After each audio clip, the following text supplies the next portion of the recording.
നമസ്കാരം. പ്രവാസി മലയാളിയിലേക്ക് സ്വാഗതം. കൊറോണ വ്യാപനത്തിന് പിന്നാലെ ഗൾഫ് രാഷ്ട്രങ്ങൾ ഉണർന്നതോടുകൂടി പ്രവാസികളുടെ ഒഴുക്കും കൂടുകയാണ്. ഇപ്പോഴിതാ രാജ്യത്തേക്ക് സന്ദർശകരുടെ എണ്ണത്തിൽ വൻ വർധനയാണ് രേഖപ്പെടുത്തിയിരിക്കുന്നത്. അതെ, ഖത്തറിൽ കഴിഞ്ഞ വർഷങ്ങളുമായി താരതമ്യം ചെയ്യുമ്പോൾ 700% സന്ദർശകരുടെ കുത്തൊഴുക്കാണ് ഈ വർഷം ആദ്യപാദത്തിൽ തന്നെ പ്രകടമായതെന്ന് ഖത്തർ ടൂറിസം അറിയിച്ചിരിക്കുകയാണ്.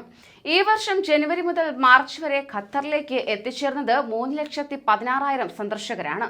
2020 5,81,000, 2021 6,11,000 എന്നിങ്ങനെയാണ് സന്ദർശകർ എത്തിയിരുന്നത്. 2019 കോവിഡ് മഹാമാരിക്ക് മുമ്പ് മൊത്തം സന്ദർശകരുടെ എണ്ണം 2.1 മില്യൺ എത്തിയിരുന്നു. ഈ വർഷം രണ്ടാം പാദത്തിൽ സന്ദർശകരുടെ എണ്ണം ഇനിയും ഉയരുമെന്ന് പ്രതീക്ഷിക്കുന്നതായി Qatar tourism chief operating officer Berthold Trenkel പറഞ്ഞു. ഏറെ പ്രതീക്ഷയോടെ കാത്തിരിക്കുന്ന ഫിഫ 2022 ലോകകപ്പോടെ ഇനിയും സന്ദർശകരുടെ എണ്ണം ഉയരുമെന്നാണ് പ്രതീക്ഷിക്കുന്നത്.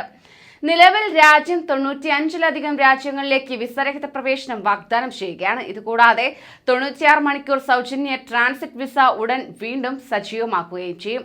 ലോകകപ്പിന് മുൻപ് തന്നെ ടൂറിസം മേഖല മെച്ചപ്പെടുത്താനും കൂടുതൽ വിനോദസഞ്ചാരികളെ ദോഹയിലേക്ക് ആകർഷിക്കാനും ഇതിലൂടെ ലക്ഷ്യമിടുകയാണ് അധികൃതർ.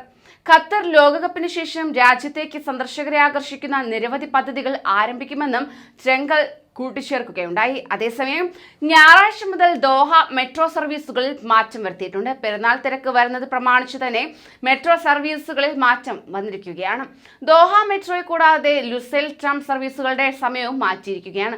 ശനി മുതൽ വ്യാഴാഴ്ച വരെ രാവിലെ 6 മുതൽ രാത്രി 1 മണി വരെ സർവീസ് നടത്തുന്നതാണ്. മെട്രോ സർവീസുകളുടെ സമയത്തിൽ മാറ്റം വന്നതുപോലെ തന്നെയാണ് Lusail tram, metro link bus എന്നിവയുടെ സർവീസ് സമയവും ഖത്തർ കൂട്ടിയിട്ടുണ്ട്. വെള്ളിയാഴ്ച ഉച്ചയ്ക്ക് ശേഷം 2 മുതൽ രാത്രി 1 മണി വരെയും സർവീസ് തുടരുന്നതായിരിക്കും.